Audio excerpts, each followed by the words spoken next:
Gagawa po kami ngayon ng yema. Let's start! Yan guys. Ito po yung mga need natin. Peanuts, condensed, egg, and of course, pambalot. Sa egg, ang need lang natin is yolks. So, we're going to get 4 yolks. Kunin lang natin yung red. Yan. Nag-TLE ako dati guys at nabutas siya. But it's okay. Nobody's perfect. Sabi.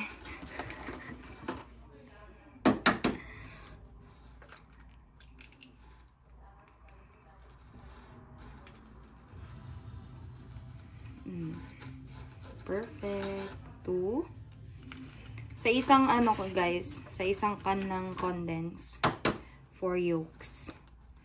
At sarap gawing ano netong puti. Brassador Mercedes. Last. Yan. Last one.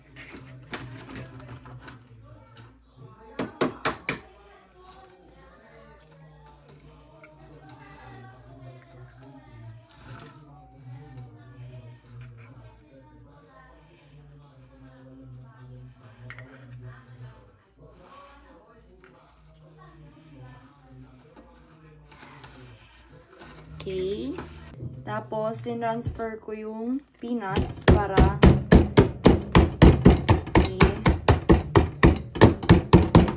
idurog.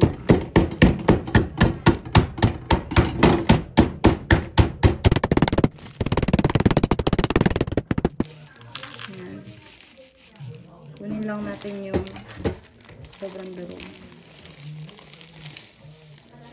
Yan. Isang can. Lalagay na natin siya dito sa yan. Yes, girl! Go! Tapos, sama na rin natin yung yolk. Hindi po nakabukas yung ano niya na. Yung fire. Yung kalan. Tapos, we put the peanut for better taste and results. Yan. Tsaka natin bubuksan in low heat. Yan. And mix.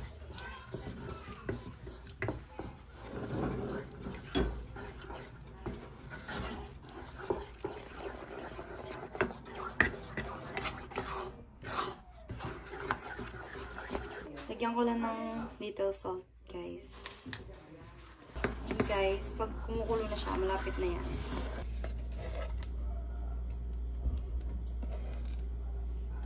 Tapos, cool down lang natin. Habang nagko-cool down tayo ng yema, cut natin yung balot niya. Okay? Yan. Wala tayo ng lagayan.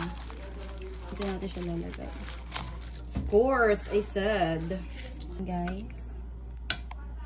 Yung decide amount natin, lagay natin straight here and shape it.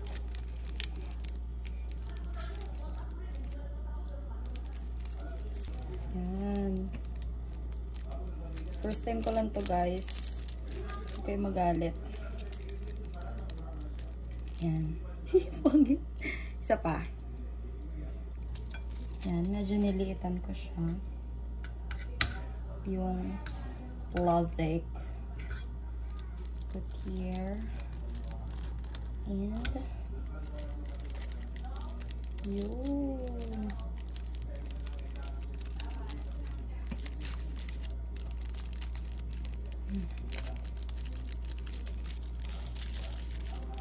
Yay!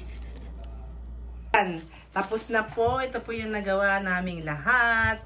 Tikim ka na, baby ko. Myrtle. Tikim na, Ana. Taste. Ana, iyo. Dozo. Ate. Oishi.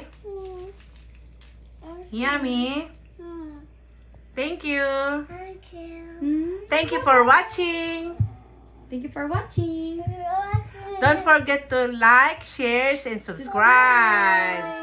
Luto ko to. Bye. Loki's. Bye bye.